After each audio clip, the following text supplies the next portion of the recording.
My age is 46 and my daughters, 17 and 15, have a strained relationship with my ex-husband's parents, and my ex passed away in an accident last year. And we've had some major family drama since due his cheating and him leaving 2 boys born with his affair partner orphaned. She also died. Part of the drama has been my ex-in-laws trying to get custody of my daughters, and them also trying to live with us. First one we're going to court over, second one will never happen. Where we live there's a weekend market with fresh produce, eggs, meats, and other products straight from farmers. This week was extra special since it was my youngest birthday. Since her party is later in the month, I decided to give her a budget and set her loose on the market to get whatever she wanted. Mostly chocolate and sweets. After an hour, I did start getting worried, and just before I called her, she called me. She was crying, saying some weird people have cornered her. I ran to her with my oldest daughter to find 6 older women berating my daughter for being unchristian, for refusing to spend time with her paternal grandparents, or for wanting to be a good big sister to her poor orphaned baby brothers. My daughters are the ones that found out about my ex cheating and the babies, so they aren't fond of the kids. It's trauma, and they are working with a therapist. I got between the group and my daughter, telling my eldest to go pay for the stuff her sister had and to go to the car. Then I turned to the women, some of whom I knew from when we went to my ex-in-law's church, and ripped them a new one. They told me I was worst for refusing to obey my ex-in-laws like a good Christian wife. Barf. Eventually, the screaming turned too loud, and we were all asked to leave the market. I met with my girls in the car, the women following me like a group of vultures. I managed to get in the car and drove away. After my girls went to bed, I got online to talk to another member of that church that I'm in good terms. I told him about what happened, and after he apologized, he told me what was going on. My ex-mother-in-law posted this massive story in the church's Facebook group about how horrible my daughters and I are, how we are leaving them homeless and penniless. They inherited my ex's personal bank account and his life insurance, and how my daughters don't even talk to them. She also accused us of being the reasons she lost her grandsons. The boys are now living with distant relatives of my ex-husband.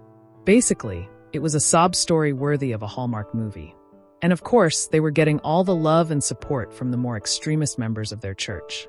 This church and its members are a bit annoying, especially with LGBTQ+ topics, but they have a small saving grace. They are incredibly strict about cheating. It's a big no-no, be it from a husband or a wife equally. Now, how did she get around blaming me about affair children without exposing the cheating? She claimed the other woman was our surrogate since I was unable to have more children, then said I didn't want the babies because they were boys, which is absolutely disgusting to be accused of. Well, I decided it was time to clean up this mess, and since I was mid-divorce when my ex died, I had all the evidence needed. And since the divorce wasn't completed, I don't have any legal ramification for releasing all the evidence. I was off the next day and went to a print shop to get copies of all the delightful pictures of my ex cheating, his text conversations with his affair partner, the ones with his parents confessing to his cheating and getting support from them, my ex-in-laws harassing me about the divorce, and my coup de grace. All the emails and text messages of them bullying my daughters about their baby brothers. In one of them they call my daughters bastards, and telling them it was their fault their father died since they told me about the affair and I began the divorce. This one was literally 2 days after my ex died. I paid extra for all of this to be printed in beautiful high-quality paper. Then when I got home, I sat down for hours to make delightfully personalized binders. They look like the little prayer song packets the church give for everyone to take to sing hymns. The first picture when opening the binders is my ex and his side woman making out in our living room. Their faces are easy to discern, and the girl looks nothing like me. Different skin tones and hair color. Underneath I wrote, ex-husband's name, and affair girl's name love story. I took them to the church before service. There's a desk in the back with the song books for people that need/forget their own, and they never check them. The gossip mill was quick and harsh.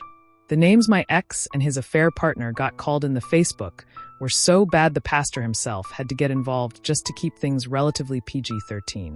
People were angry at my ex-in-laws for their abuse to my daughters, but what made me laugh was that I was still in the wrong for the divorce. But it is understandable that I failed on my duties after the shock, and I possibly will one day return to the light, unlike my cheating husband and his Jezebel. They used another word I can't use here. I imagine.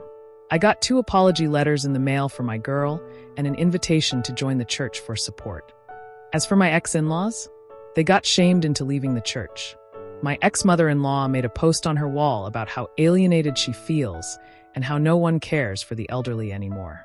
How she wished her great son was still alive since he would have taken care of her and her husband.